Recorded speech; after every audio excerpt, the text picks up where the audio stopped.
अस्सलाम वालेकुम नाज़रीन गिरामी। आज की इस वेरी इंटरेस्टिंग वीडियो में सवाल तो पुराना है लेकिन जदीद अंदाज से इसका जवाब भी है। और इमरान प्रतापगढ़ी साहब जिंदाबाद। पहली बात यह है कि इनका सवाल है, हर दहशतगर्द मुसलमान ही क्यों होता है। सन 2000 के राउंड अबाउट बिल क्लिंटन और सदर जॉर्ज बुश ने जब अफगानिस्तान पे हमला किया तो पहले मीडिया के जरिए से पूरी दुनिया में मुसलमानों को बदनाम किया कि मुसलमान दहशतगर्द होते हैं। आज इंडियन सारे के सारे तकरीबन हिंदू इस बात को फॉलो करते हैं कि मुसलमान दहशतगर्द होते हैं। अगर मुसलमान दहशतगर्द होते तो एक भी मुस्लिम दुनिया में ना होता, मिट जाते सारे और ये मार दिए जाते क्योंकि ये दहशतगर्द होते हैं।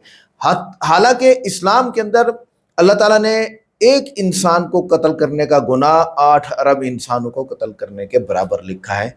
तो आप कैसे कह सकते हैं कि हर मुसलमान दहशतगर्द होता है या इस्लाम दहशतगर्दी सिखाता है? नहीं। आइए देखते हैं इमरान प्रतापगढ़ी ने साहब ने ठोक बजा के जवाब दिए हैं और खुल के दिए हैं, सुनते हैं। और इंशाल्लाह वीडियो के एंड पे मैं भी आपको कुछ दहशतगर्दी के प्रोपेगेंडे के बारे में समझाने वाला हूँ। आइए देखते हैं। वीडियो को लाइक करें, चैनल को सब्सक्राइब करें, वीडियो को सब पे जरूर शेयर करें, कमेंट करके बताइएगा वीडियो कैसी लगी। मिलते आइए देखते हैं। कॉमन सवाल पूछा कि हर बार आतंकवादी मुसलमान क्यों होता है, या आपने अभी कहा कि दबा दिया था, एक्स्ट्रा दबाया था, नाम में वजन होता है। ये क्यों आपको लगता है, ऐसा क्यों हो, ये परसेप्शन क्यों बना? कितने बड़े पैमाने पर लोगों को आतंकवादी बनाया गया, ठप्पा लगाया गया।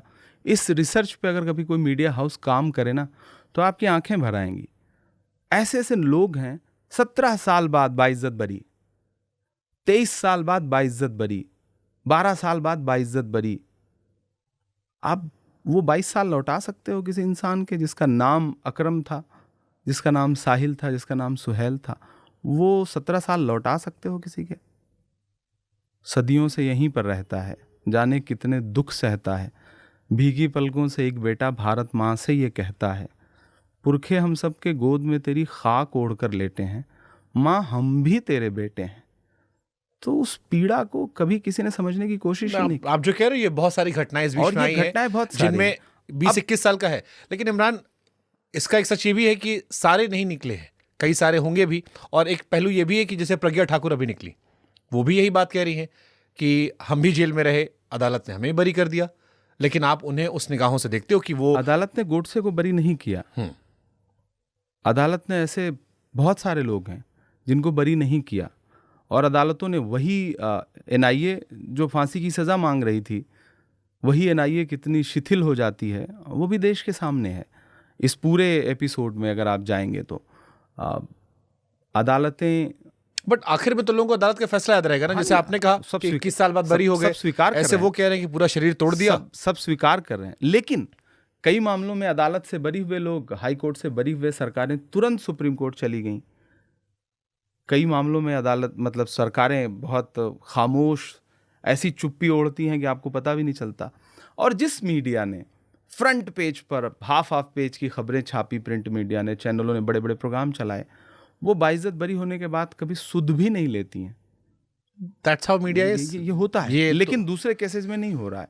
मतलब एक बारीक, एक महीन एक सिस्टम ऐसा है जो काम कर रहा है, जिसके लिए बहुत सॉफ्ट टारगेट है मुसलमान, उस पर ठप्पा लगा दो। मतलब मैं जानना ही चाह रहा हूँ, मुझे लगता है कि वो राजनीति को, मतलब हमारे साथ तो कई तरह से नाइंसाफी हुई ना। लंबे समय तक तो आप ही की सरकार, जैसे कांग्रेस जिस आज आप है, बहुत लंबे समय सरकार उनकी रही, तो फिर ये माहौल क्यों बना कि आप कह रहे हो कि मुसलमान को सॉफ्ट टारगेट करना पड़ा? देखिए, सबसे पहली बात तो ये सोचना कि सिर्फ राजनीति बहुत सारे मसलों का हल है, सरकारें चेंज हो जाना बहुत सारे मसलों का हल है, तो मैं इससे इत्तेफाक नहीं रखता हूँ। मेरा अपना मानना है कि ये एक ऐसा सिस्टम है जो अपने हिसाब से काम कर रहा है। आज़ादी के बाद से वो आज़ादी के बाद से काम कर रहा है, और वो उसके मन में कहीं ना कहीं एक बारीक सी सांप्रदायिकता है, वो खत्म होनी चाहिए। वो नहीं खत्म होगी। एक बड़ी आबादी को आप हमेशा शक की नज़र से देखें। आपसे ही शुभंकर भाई सुबह शाम कहा जाए सबूत दो, तुम अच्छे आदमी हो, तुम देशभक्त हो, तुम सबूत दो। कितनी बार सबूत दे कोई? कितनी बार? कब तक? मतलब सब कुछ कुर्बान करके, सब कुछ लुटा के। वो आप जब चक दे इंडिया देखते हो ना, तो वो जो आखिरी का सीन है ना शाहरुख खान का, तो अगर वैसे व्यक्ति से भी आप सवाल पूछ रहे हो, उस व्यक्ति की भी देशभक्ति को आप सवालों के घेरे में खड़े करने लगते हो, जो पूरी दुनिया में आपकी मोहब्बत का ब्रांड एम्बेसडर बन के जा रहा हो, तो आप आम मुसलमानों के साथ कैसा व्यवहार नहीं, बट इमरान जैसे, चलो आपने अच्छा टॉपिक छेड़ा। अभी मैंने अन्नू कपूर का पॉडकास्ट किया था, उन्होंने ये मसला उठाया कि अब सबकी अपनी शिकायतें हैं। जैसे एक शिकायत आपने शाहरुख खान वाली की, कि शाहरुख खान को भी अपनी पहचान बताना पड़ता है, which is unfortunate because he represent India. वो ग्लोबल आइकन हमारे, और हम सबको वो रिप्रेजेंट करते हैं बाहर जाकर। बट वो कहते हैं कि उसी बॉलीवुड में वो नेगी साहब का किरदार था, जिसे बाद में कबीर खान बना दिया गया। बॉलीवुड में 70 के 80 दशक में बहुत ही आरोप, बहुत सारे आजकल के जो पुराने लोग हैं, वेटरन्स, वो ये कहते हैं कि बड़े सिस्टमैटिक तरीके से बॉलीवुड ने हमेशा इमरान चाचा को ही अच्छा दिखाया।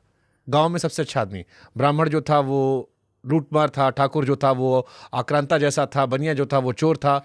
एक गांव में चाचा थे वो जो अच्छे थे। जो वर्ण व्यवस्था है, जी। आप अगर उससे संबंधित फिल्में बन रही हैं तो वहां भी आपको, और ये शिकायतें कब से शुरू हुई हैं? 2014 के बाद हाँ, से। मतलब इधर बीते 15 मतलब साल लोगों में होड़ लग गई है कि किसको एफटीटीआई का चेयरमैन बनना है, एनएसडी पहुंचना है, कुछ हासिल कर लेना है।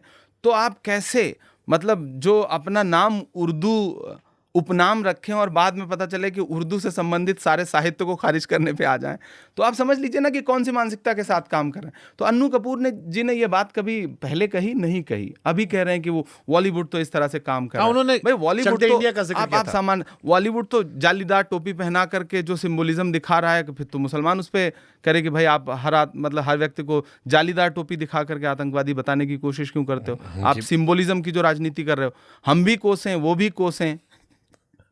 तो खुश काहे नहीं भाई? मैं समझ पा रहा हूँ, अगर मुसलमान कह रहा है हमको शक की निगाहों से देख रहे हैं, हिंदू कह रहा है हम खतरे में हैं, तो मजे में कौन है देश आप में? बताओ कैसे खतरे में? मजे में कौन है देश में? मतलब मुझे तो हैरत होती है कि ये एक नैरेटिव सरकार ने बना दिया कि नहीं खतरे में है। भाई 11 साल से आप हो, चलो आप अलंबरदार हो उस विचारधारा के, तो अगर खतरे में है तो फिर तो आप बहुत कमजोर हो। सीमाएं सुरक्षित नहीं हैं। आप कहते थे कि हम एक के बदले 10 सर लेके आएंगे, आप कितने सर लेके आ रहे हो? आप कहीं से एक फोन आ रहा है, आप सीज फायर कर दे रहे हो। वहां से आपके बेटों को हथकड़ी लगा के भेजा जा रहा है। मतलब इसको बहुत मैं सरलीकरण इसका कर रहा हूं कि पार्लियामेंट का सत्र चल रहा है, एक खेप हमारे भारत के नागरिकों की जो अप्रवासी हैं, बेड़ी हथकड़ी दोनों लगा करके भेजी जाती हैं। प्रधानमंत्री जी उसी दौरान अमेरिका का ट्रिप अपना प्लान करते हैं, या पहले से प्लान रहता है, वो ट्रंप से मिल के आते हैं, और उनके आने के 2 दिन के बाद एक खेप फिर उसी तरह से भेजी जाती है। जबकि पड़ोसी देश के लोगों को जब वापस भेजा जाता है तो उनके हाथों में हथकड़ी बेड़ी नहीं लगाई जाती। और आप कह रहे हो कि नहीं अमेरिका तू क्या है? वो मीम सुना है ना? तो आप बताओ ना कि अगर आप इतने कमजोर हो तो फिर ये ढिंडोरा आप क्यों पीट रहे हो? भाई आप जब उच्चतम मानदंड पे खड़े होकर के बड़ी बड़ी बात करते हो तो आपसे तो ज्यादा सवाल पूछा जाएगा ना। तो इससे तो लाख गुना बेहतर कि जब नेहरू उस दौर में जब जाते थे तो पूरा यूएस खड़ा हो जाता था। इंदिरा जी उस दौर में उन्होंने कह दिया कि 7वां बेड़ा नहीं 8वां बेड़ा भेज दो, देश की संप्रभुता से समझौता नहीं करेंगे। तो आप तो बहुत कमजोर हो भाई। मुझे लगता है ये पार्लियामेंट के लिए बचा लो, ये डिबेट आप बीजेपी वाले आप लोग करोगे, ज्यादा मजा आएगा। मैं इमरान प्रतापगढ़ी की सोच को एक्सप्लोर करना चाहता हूँ। पॉलिटिकल तो दुनिया कर ही रही है आपके साथ। फिर मैं आ रहा हूँ, मैंने आपके कई शायरियों में कई जगहों पर मुसलमानों का जिक्र करते हुए सुना। मैं मुसलमान हूं, बहुत कोट आपने हाईलाइट करते हो, आप कई बार स्पेशली करते हो। क्यों जरूरत पड़ती है इसकी? देखिए मैं एक नॉर्मल इंसान के तौर पर भी कर सकते हो, क्यों वो हाईलाइट करना पड़ता है? क्यों ये आपको कहना पड़ता है कि सिक्योरिटी वाला छूता है तो नस दबाता है? फिर मैं जानना चाह रहा हूं, ये भी शिकायत कर रहे हैं सरकार हमारी, ये सिस्टम उनका है। आप कह रहे हो कि 1947 से एक सिस्टम चल रहा है। देखिए शुभंकर भाई, मैं जिस समाज में रहता हूँ, मेरी शायरी में कहा जाता है ना, शायर तो समाज का आईना है। हाँ। कवि समाज का दर्पण है। हम वो दिखाएंगे जो समाज सोच रहा है। हम जिस समाज का हिस्सा हैं उस समाज में हैं, और उनका दर्द उनकी पीड़ा हम तक पहले पहुंच रही है। और एक पूरा मीडिया ने वॉश आउट कर रखा है कि नहीं, इस दर्द पे हम बात नहीं करेंगे। तो हम ढिंढोरा पीट के कहेंगे कि मेरे भारत तेरी सरहदों के निगहबान हैं, हम मुसलमान हैं। हम कहेंगे कि हम अपनी कुर्बानियां गिनाएंगे। भाई आप हमारी कुर्बानी स्वीकार करने तक को तैयार नहीं हो तो हम गिना रहे हैं, सुनो। हम अपनी सफाई में कह रहे हैं कि भैया हमने इतनी कुर्बानियां दी। आप आक्रांताओं से लेकर के राजाओं से लेकर बादशाहत की लड़ाई और सारी जो पुरानी इतिहास है पुराना, उससे आप हमें जोड़ने की हर दिन कोशिश कर रहे हो, जोड़ दे रहे हो, फ्रेम कर दे रहे हो। तो हम क्या करें? हमारे पास चारा ही क्या है? मतलब मैं ये कहूं कि फिर लोकसभा हारने के बाद इमरान प्रतापगढ़ी राज्यसभा में सांसद इसलिए बने क्योंकि वो मुसलमान थे? नहीं, इमरान थे इसलिए बने, शायर थे इसलिए बने, एक पहचान थी इसलिए बने, एक सोच थी इसलिए मुसलमान भी वर्क किया था उसमें, नहीं, कि आप उस कम्युनिटी को रिप्रेजेंट कर रहे थे? तो मतलब फिर सवाल आएगा कि प्रधानमंत्री मैं उधर क्यों नहीं जा बने? रहा हूँ, मैं आपकी शिकायतों के बीच में समझने की कोशिश कर रहा हूँ। नहीं, मुझे लगता है कि पार्टी ने संभावनाएं देखी और मुझे पहले ऑर्गेनाइजेशन की जिम्मेदारी ऐसे ही नहीं दे दिया गया। मतलब बड़ा हो हल्ला मचाया गया बहुत, इस पे। क्योंकि मतलब बड़ा हो हल्ला मचाया हाँ। गया। हालांकि जिन सब ने हो हल्ला मचाया, जब वो मेरी उम्र के थे तो वो कैबिनेट मंत्री थे। ऐसा नहीं कि हम अकेले बिरले नहीं हैं। बहुत, जैसे मेरी इंडस्ट्री में लोग कहते हैं ना, मुझसे कई बार कई सीनियर जर्नलिस्ट ने कहा कि अगर तुम लड़की होते तो तुम्हारे बारे में सीईओ से लेकर चपरासी तक चर्चा होती। राइस बहुत जल्दी हुआ मेरा। अब ऐसे ही नहीं, आपके बारे में लोग कहते हैं कि इमरान प्रतापगढ़ी का राइस बहुत तेज हुआ है, वो चुनाव हारे उसके बाद सब आता रहा है, वो बिल्कुल बगल में दिखते हैं, साथ में घूमते हैं, बिहार जाते हैं, भारत जोड़ो यात्रा कर रहे हैं, तो इतना मेहरबानी क्यों हो गई सडनली इमरान प्रतापगढ़ी पे? अब शुभांकर के पॉडकास्ट को ज्यादा व्यूज आते हैं, हाँ। तो बुजुर्गों को इस बात पे मुझे नहीं लगता कि बहुत ज्यादा मतलब पीड़ा होनी चाहिए। वो शाहिद आपके फैजाबाद के एक शायर हैं, उनका एक शेर है कि जो भी मिलता है उसी को देखने लगता हूँ मैं, क्या करूँ मजबूरियाँ हैं, गाँव से आया हूँ मैं तेरे साहिल पे आया था कि देखूँ तेरा ज़र्फ, ऐ समंदर किसने तुझसे कह दिया प्यासा हूँ मैं। तो हो सकता है हम में आप में जो जुर्रते इनकार है ना, क्या पता नेताओं को, आपके आला कमान को या आपकी जो टॉप लीडरशिप है उसको लगता हो कि नहीं यार ये लड़का कुछ अलग करने के नज़रिए से आया है, कुछ तो इसकी आवाज़ को पार्लियामेंट पहुंचना चाहिए।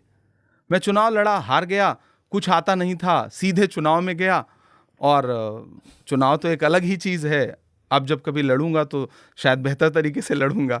तो उसके बाद पार्टी को लगा कि नहीं, पार्टी कोई भी पार्टी हो, किसी भी यंग फेस पे इन्वेस्ट करती है, उसमें संभावनाएं देखती है। पार्टी ने मुझ में संभावनाएं देखी, पहले मुझे ऑर्गेनाइजेशन का काम दिया और मैंने लगातार उस पर काम किया। माइनॉरिटी डिपार्टमेंट का नेशनल चेयरपर्सन हूँ अभी भी, और मैंने काम किया, और काम करने के बाद पार्टी ने एक मौका और दिया। और पिछले 3 साल में जिस पार्लियामेंट को समझने में 5 साल लग जाते हैं, मैं डे 1 से खड़ा हूँ और बोल रहा हूँ, और हर मुद्दे पे बोल रहा हूँ। मतलब जब आपने कहा ना कि आपको मुसलमान होने की वजह से, मेरी पार्लियामेंट की जो पहली स्पीच है वो इलाहाबाद विश्वविद्यालय की फीस वृद्धि के खिलाफ है। सुना मैंने। तो मैं हाथरस की उस दलित बिटिया के लिए भी आवाज़ उठा रहा हूँ, मैं महंगाई पे भी आवाज़ उठा रहा हूँ, मैं ट्रेनों के बढ़े हुए किराए पे भी आवाज़ उठा रहा हूँ, मैं हवाई जहाज़ में हवाई चप्पल वाले वायदे पर भी आवाज़ उठा रहा हूँ। हाँ, मैं वक्फ बोर्ड पर भी बात कर रहा हूँ, मैं नजीब के लिए भी बोल रहा हूँ, मैं बिल्किस के लिए भी बोल रहा हूँ। मैं जिस समाज से आता हूँ उसकी पीड़ा मेरे पास ज़्यादा है, तो शायद मैं जब उस पर बात करता हूँ तो मैं ज़्यादा संवेदना से भीग जाता हूँ। बस इतना ही है। मैं मुसलमान हूँ, ये एक सच्चाई है। तो नाज़रीन गिरामी, ये थे इमरान प्रतापगढ़ी साहब, जिन्होंने बड़े ठोक बजा के जवाब दिए मुसलमान दहशतगर्द नहीं होता। पहली बात यह है कि दहशतगर्द ना मस्जिद देखता है ना मंदिर, वो सिर्फ अपने मकसद को देखता है, तो वो मुसलमान कहाँ से हुआ? ठीक है, नाम से कोई मुसलमान नहीं हो जाता। ओके। दूसरी बात यह कि सूरह माइदा में वाज़े लिखा है कुरान पाक में कि एक बेगुनाह का कत्ल पूरी इंसानियत का कत्ल है, तो बात ख़त्म हो गई। तीसरी बात यह है कि अफगानिस्तान, इराक, शाम, फ़लस्तीन में सबसे ज़्यादा मारे जाने वाले मुसलमान हैं। आपको ये क्यों नहीं नज़र आता कि सबसे बड़ा दहशतगर्द मुसलमान ही होते? ये नज़र आता है। ओफो, आगे देखिए, 2001 के बाद बॉलीवुड न्यूज़ चैनल्स और मगरबी मीडिया, ख़ुसूसन इंडियन मीडिया ने मुसलमानों को दहशतगर्द मशहूर किया। दाढ़ी वालों को गंदे अल्फाज बोले जा रहे थे उस वक्त, मुझे अच्छी तरह याद है। आगे नक्सली, RSS, अखाड़े, बाजू, रंगदिल, LTT, ये सब के हमलों का रिकॉर्ड है, लेकिन इन्हें कभी हिंदू दहशतगर्द नहीं कहा जाता है, क्योंकि दहशतगर्दी शख्स के जुर्म है, मजहब का नहीं जुर्म। ये बात ज़हन में रखिएगा, मजहब मुजरिम नहीं होता है, इंसान मुजरिम होता है। दुनिया की सबसे पुरअमन इबादत गाहें मक्का और मदीना है। कितने लोग आते हैं? 27 से 30 लाख लोग आके हज करते हैं, और हर रोज़ 1 लाख बंदा है, तो पूरे वर्ल्ड से 3.5 करोड़ लोग विजिट करते हैं तकरीबन इंडिया का। अच्छा, आगे देखें कि इस्लाम के नबी ने किसी पर पहला वार नहीं किया। हज़रत मोहम्मद सल्लल्लाहु अलैहि वसल्लम ने सिर्फ दिफा किया, जंग के उसूल रखे, औरत, बच्चे, इबादत गाह, दरख्त तक को नुकसान न पहुंचा। गज़ा में क्या बर्बादी कर डाली है? गैर मुस्लिम है ना, इस्लाम को फॉलो नहीं करते हैं, बच्चों को, माओं को, बूढ़ों को निशाना बनाया गया है, जो कि गलत है। बस अब क्या बोले, सब ये एक है, बरतानिया, अमेरिका, इसराइल सब एक ही। मैं आगे बोलता ही नहीं हूँ। आइए देखते हैं वीडियो को मज़ीद, कि इसको अगर आपने ना समझा हो तो रिपीट करके देख लीजिएगा। लाइक करें, चैनल को सब्सक्राइब करें, वीडियो को व्हाट्सएप पे जरूर शेयर करें, कमेंट करके बताइएगा वीडियो कैसी लगी। मिलते हैं नेक्स्ट वीडियो में।